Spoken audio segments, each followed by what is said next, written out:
most working women struggle in finding quality time to spend with family, friends, children, spouse, or even themselves. Taking out some me time becomes a matter of luxury for many. But the fact of the matter is that the key to a happy and successful life lies in how you manage your time and judiciously allocate to things which are important to you and not keep running around like a machine. That's exactly what we're going to talk about today. Hi friends, I'm Swati Arora. I'm a woman career growth coach and I'm on a mission to help millions of women scale up their ladder professionally and reach their pinnacle of success by being the best version of themselves. In this video, I'm going to share with you 10 tips on how you can manage your time between your work, family, friends, children, and your social circle, and even give fair share of your time for yourself. So let's get started. And you know the drill. Before we go ahead, click on the subscribe button if you haven't already done that. So friends, before we start, I would urge all of you to make notes because each of these points that I'm sharing is very valuable. I personally follow all these points to manage my time effectively as well. So let's get started. The first point on managing your time effectively is to make a to-do list. To-do list on a daily basis. The first thing in the morning, pick up your diary and write your action items for the day, and not just list your activities with respect to your work front as well as your home front, all the chores, all the activities that you want to complete in that particular day, and write a time along with it, which means set a particular time for all your chores. That way you'll be more organized, disciplined, and you know exactly where you're spending your time during the day. Once you've done that, the second point is take all your appointments or schedule all your appointments basis on your to-do list and don't go beyond that. When you have a to-do list, you know exactly how you're driving your day and you're not really dependent on other people's tasks. So when you pick up more appointments or schedules or any meetings, you can actually look at your section of that day, your to-do list, and then you can make the adjustments accordingly. So follow these 2 points. The next point is prioritize all your important and urgent tasks and finish them first. When you finish all your important and urgent tasks, your to-do list seems to be much more sorted for you. I would say rather start with the most difficult task first thing in the morning and finish it. For example, if you're working on a report or a presentation which has been pending from the last day, finish that first because you're not going to overwhelm yourself through the entire day. Give a set time for that and finish that off first.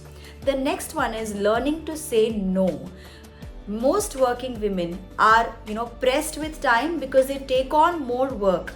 We generally are used to say yes to everything that comes our way, right? We already have so many tasks to be done, work chores, office chores, as well as home chores, but still we take on more work just to please others. That's something which you need to get rid of. Learn to say no by setting your boundaries. And a to-do list will help you to prepare your day properly, and then you automatically learn to say that I don't have time right now. These are the day's tasks that I have, and I can't take on any more assignments. So learn to say no. The next one is increase your efficiency in repeated tasks. One of the key things in time management is reducing the time taken for any activity if you're doing it repeatedly.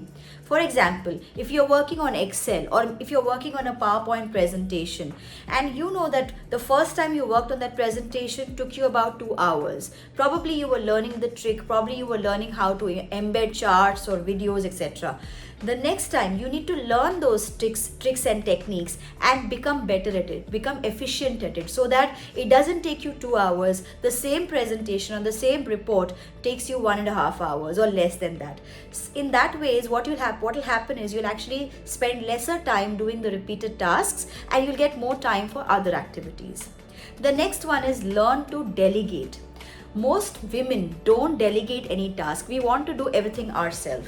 But particularly if you're a working woman, you definitely need to learn how to delegate tasks. Tasks which are trivial in nature can be delegated. For example, if you have a team with you, you can delegate some of the tasks that you don't really necessarily have to do it and finish it off completely. I would say delegate responsibility at home as well. Some of the things that your children can do, your spouse can do, your home help can do, delegate those tasks to them as well. You don't have to do everything all by yourself. That ways you'll get some breathing space, you'll get some time for yourself, and you'll be able to balance your life. The next thing is learn to automate. We are living in a technologically strong world. Every day there are new tools available, AI tools available, which are helping us build our efficiency. So look at those things. See if you can automate something in your life as well, at home front as well as at work front. Things which, for example, if you have a email blast system, maybe you can automate send some auto-generated emails to your clients, or some particular type of emails where you necessarily don't have to reply on each email.